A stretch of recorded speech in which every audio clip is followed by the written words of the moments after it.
কোনো একদিন হারিয়ে যাব সকল কাজ ফেলে, মন হারিয়ে যাবে কোনো এক পিকনিকে, অজানা কোনো এক গন্তব্যে।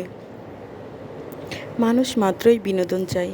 এক্ষেত্রে সঠিক বিনোদন হচ্ছে পিকনিক বা ছোট বড় যে কোনো আয়োজন, যেখানে প্রচণ্ড দুষ্টামি হাসি ঠাট্টার ছলে কীভাবে যে সময়টা বেশি সুন্দর হয়ে ওঠে সেটা আমরা ভাবতেও পারি না।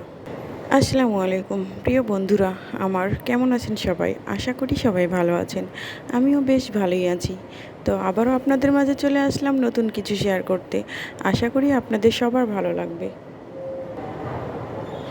কর্মব্যস্ত জীবনে প্রতিটি মানুষ নিজের জীবনের অবসর দূর করার জন্য বন্ধুবান্ধব অথবা প্রিয়জনদের সাথে বিভিন্ন জায়গায় যে কোনো আয়োজনের উদ্দেশ্যে যাতায়াত করে থাকে। পিকনিক করার মাধ্যমে তারা বন্ধুবান্ধব, আপনজন কিংবা পরিবারের মানুষদের সাথে বিশেষ সময় পার করে থাকে। এটি মানুষকে মানসিকভাবে তৃপ্তি দেয় এবং বিনোদন দিয়ে থাকে। আরেকজন মানুষকে সুস্থ ও সুন্দর জীবনের অধিকারী হতে হলে অবশ্যই তাকে জীবনের প্রতিটি উপাদান গ্রহণ করতে হবে। চলে আসি মূল কথায়। গতদিন আমাদের লাস্ট নাইট ছিল এবারের মতো।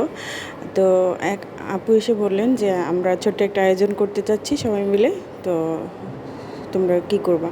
তা আমরা বললাম ঠিক আছে, ওকে, সমস্যা নেই। তারপরে এই যে আমাদের দুই আপু মিলে বাজার করছে, আর বাজার শেষে কাটাকাটি করার পরে আমরা এই যে ছোট্ট সবজি খিচুড়ি আয়োজন করি, সাথে ডিম ভুনা ছিল আর পেঁয়াজ ভর্তা ছিল। আর সেটা সুন্দর করে রান্না করতেছিল এক আপু। এই যে ডিম ভুনা হবে আমাদের এখানে। ডিমগুলো যদিও একটু ছিল, হয়তো টাটকা ছিল, এই জন্য এরকম উপরের ছালটা উঠে গেছে। তারপরে আপুরা রান্না করে আমাদের সার্ভ করছে সুন্দর করে। খেতে অসাধারণ ছিল এবং অনেক বেশি মজা হয়েছিল। তো আপনাদের সাথে শেয়ার করলাম, যেহেতু আমাদের শেষ নাইট, আর এটা একটা স্মৃতি হয়েই থাকবে। খেতেও অনেক সুন্দর সময় কাটিয়েছি আমরা। খেতে যেমন অসাধারণ ছিল, সময়টাও ভালো কেটেছে। আর যেহেতু আমি এখানে তেমন কাউকে চিনি না, সবার সাথে পরিচিতও হয়েছি।